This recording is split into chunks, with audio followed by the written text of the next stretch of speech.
สะอุ้ยเนาะอลิเนาะอลิเมื่อยบ่เออ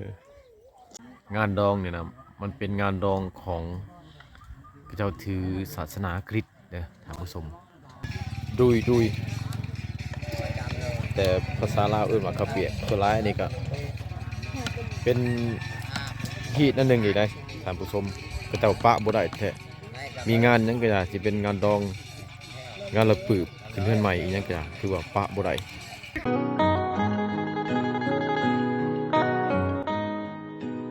อ่ะสบายดีท่านผู้ชมมื้อนี้บ่าวสมบูรณ์จะพาท่านผู้ชมมาเลาะเบิ่งหมู่บ้านชนบทอันนี้ก็เป็นหมู่บ้านน้อยบ้านหนึ่งมันเป็นหมู่บ้านที่มีธรรมศาสตร์สวยสดงดงามนะท่านผู้ชมบ้านตัวนี้ก็มีเพียงแต่ประมาณหรือว่า6หลังคาเรือนเท่านั้นนะท่านผู้ชมที่พาท่านผู้ชมย่างเลาะเข้าไปเบิ่งในบ้านกันเด้อท่านผู้ชมบรรยากาศมื้อนี้ก็เป็นสีครึมๆเลยอากาศก็เย็นแห้งกะลีมื้อนี้อุณหภูมิ16องศาครึมมุดมือเลยท่านผู้ชมบ่เห็นแสงแดดเลยมื้อนี้ตอนนี้นะเวลา13บ่แม่นท่านผู้ชม15โมง30นาทีเป็นตอนแรงตอนบ่ายเด้อท่านผู้ชมบ่ายสิเข้าชิมค่ำแล้วล่ะเบิ่งบรรยากาศเงียบสงัดมืดตึงๆบ่มีลมแต่ก็ครึ้มอากาศเย็น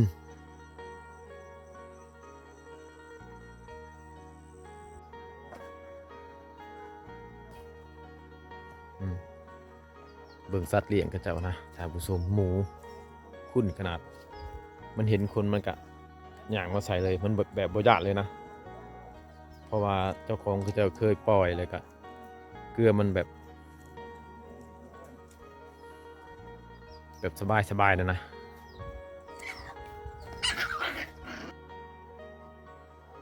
บ้านตัวนี้เป็นหมู่บ้านที่อยู่สูงนี่ลงไปทางนี้มันจะเป็นเส้นทางอยู่หลุมนะท่านผู้ชมสูงหมู่บ้านตัวนี้ลงไปหลุมนะเส้นทางไปเวียด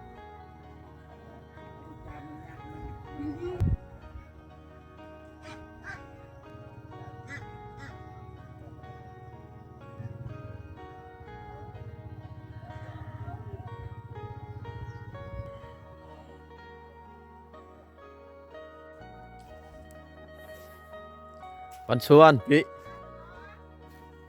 ก็เจ้าเห็นยังอะนะทางหลุมนะ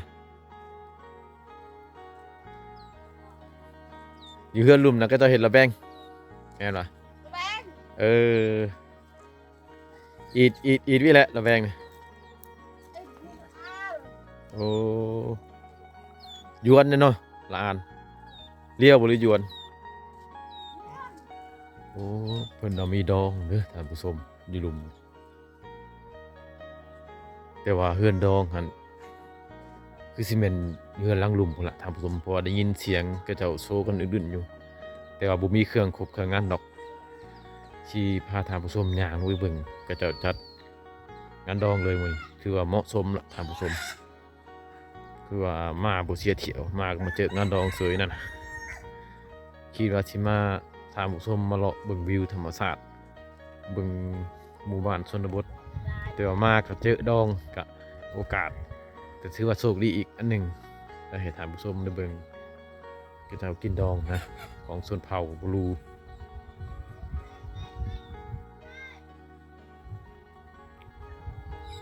บันชวนเอาเหมาะอยู่ผู้เดียวบ่ยิ้มเฉย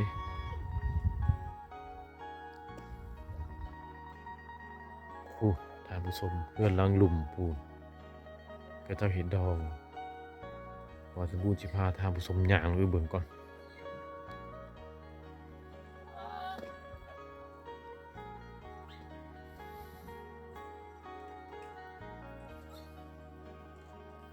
ชนบทลาว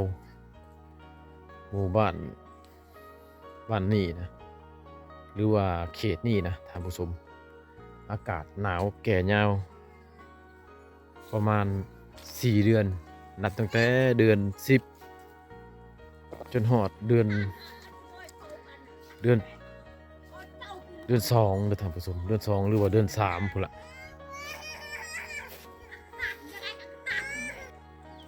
ท่านผู้ชมสังเกตเบิ่งความสูงของหมู่บ้านนี่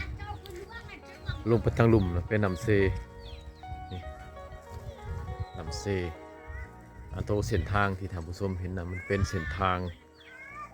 ไปเบียดเนี่ยท่านผู้ชมเส้นทางเรียบตีนภูไปเลยสูงเป็นสูงกระบาดนี่ท่านผู้ชมลงไปหลุม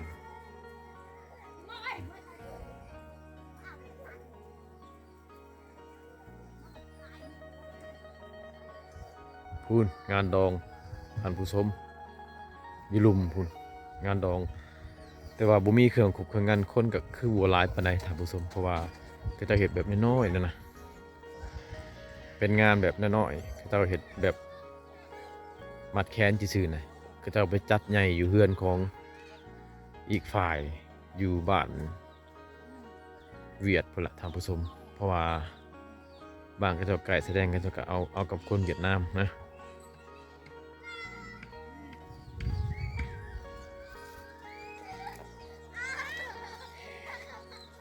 สังเกตเรื่องหมูน้อยท่านผู้ชมจะเลี้ยงกับแบบนี้ล่ะปล่อยไปแบบนี้ล่ะปล่อยไปหากินตามธรรมชาติเลยสะอุ้ยเนาะอลิเนาะอลิเมื่อยปะ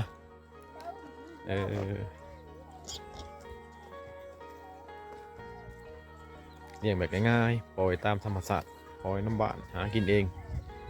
บางเถื่อมันก็เข้าป่าหาดุดกินมันตามป่าตามดงไก่ก็คือกันนี่ท่านผู้ชมไก่ก็เลี้ยงแบบง่ายๆแบบนี้ล่ะบริญญาไก่นี่กันนี่ปล่อยหากินเขาที่เขาตำขี้แกบหรือว่าเขาปลายที่เขาตำมันเหี่ยมันก็เก็บกินนะบริญญาไปทำผู้ชมเลยเราเลี้ยงเลยนะเลี้ยงง่ายอีหลีเพื่อบุเสียเวลา15ทางผู้ชมลงไปเบิ่งเพื่อดองเลยทางผู้ชมเป็นงานบ่ใหญ่ดอกท่านผู้ชมจัดแบบน้อยๆบ่มีเครื่องเสียงบ่ได้เสพเฮ็ดแบบพอแล้วฮีตนั่นน่ะเฮ็ดแบบสบายเอาอันนี้นะเอาอะไรลูกบักเอาอันนี้เอาอันนี้ก็อันนี้ก็อันลูกเลยบ่มีเครื่องเสียงบ่นี่ฮะบ่มีตู้วะก็ได้ว่าเอาตู้มางานใส่เฮือนหลังใดเฮ็ดดองน่ะวะตัวนี้ระแวงหลังนี่บ่อันนี้เฮือนเจ้าบ่าวหรือเฮือนเจ้าสาวเฮือนเจ้าสาวบ่นี่ถือว่าเฮ็ดบ่ใหญ่เนาะเจ้าบ่าวบ้านใดเจ้าบ่าวเอาเวียบ่แหละละเวียยวนบ่วียวนบ่อยู่ตะแสงกูป้ายหุ่นบ่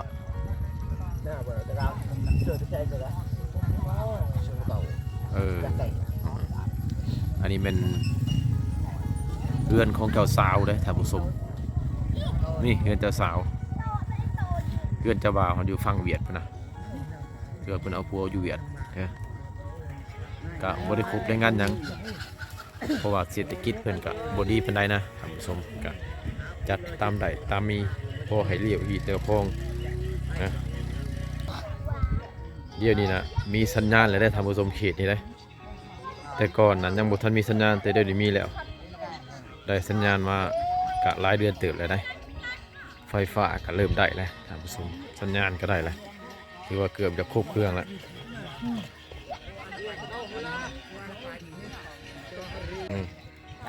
อันนี้เป็น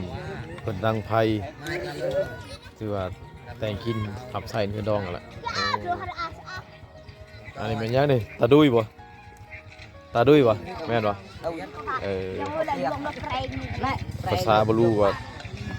ดุยแต่ภาษาลาวว่าข้าวเปียกตัวร้ายนี่ก็เป็นฮีตนั่นหนึ่งอีกได้ท่านผู้ชมก็เจ้าปะบ่ได้แท้มีงานยังก็จะเป็นงานดอง งานระปืบขึ้นเพื่อนใหม่อีกอย่างก็คือว่าปะบ่ได้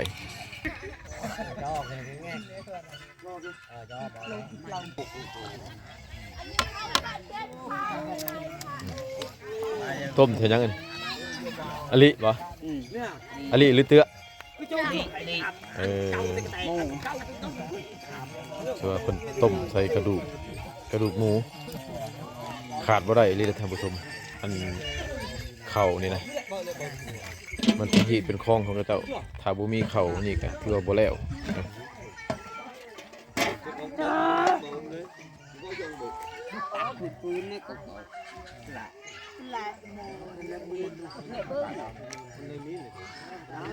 งานดองเนี่ยนะมันเป็นงานดองของพระเจ้าถือศาสนาคริสต์เด้อท่านผู้ชมแต่ตามความเชื่อของพระเจ้าล่ะเพิ่นบ่อนุญาตให้เปิดตู้นะให้จัดแบบมิดๆนะครับก็บ่ฮู้คือกันว่าเป็นหีบเป็นคลองแนวใดนะของพวกพระเจ้าถือศาสนาคริสต์หรือว่าเยซูนั่นล่ะท่านผู้ชมก็เลยว่าบ่มีตู้เปิดนะจัดแบบน้อยๆการดองก็นี่นะ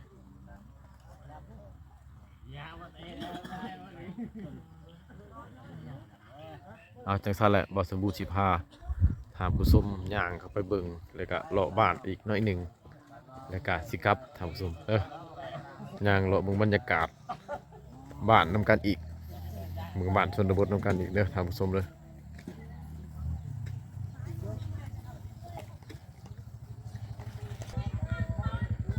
ถ้าว่า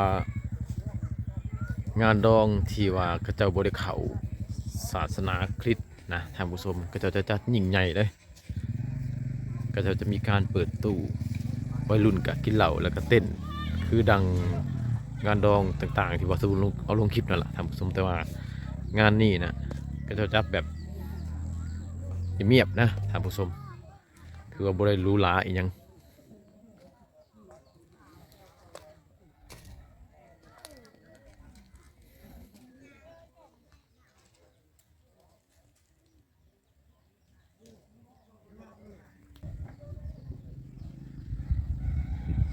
เฮือนหลังนี้นะมันเป็นเฮือนของผู้สาวโสดได้ท่านผู้ชมแต่ว่าตอนกลางเว้นนี่เพิ่นบ่อยู่ดอกไปเฮ็ดเวียกไปไร่ไปสวน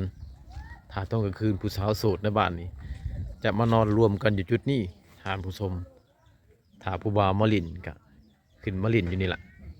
เฮือนหลังหน่อยนั่นนี่แหละผู้สาวในบ้านสิมีจักคนเท่าใดก็ได้ก็จะมานอนโฮมกันอยู่เฮือนหน่อยหลังนี้แล้วก็เฮือนชายโสดก็จะมีต่างหากอีกนะอันนี้เป็นเรื่องของผู้สาวโสดเด้อทุกบ้านจะมีถ้าเป็นบ้านชนเผ่าบลูนะท่านผู้ชมเพื่อนผู้สาวโสดหรือว่าเพื่อนผู้บ่าวโสดก็มีคือกัน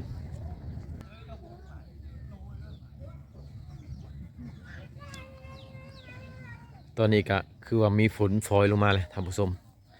จังสั้นเลยคลิปนี้บอสบุญก็ฝากไว้ทั้งนี้เด้อท่านผู้ชมอย่าลืมกดไลค์กดแชร์และกดติดตามเพราะว่าฝนมันขึ้นสิตกไลน์บอสบูนแล้วล่ะจากท่านและบอสบูนก็สิกลับท่านผู้ชมอย่าลืมกดไลค์กดแชร์และกดติดตามขอขอบใจท่านผู้ชม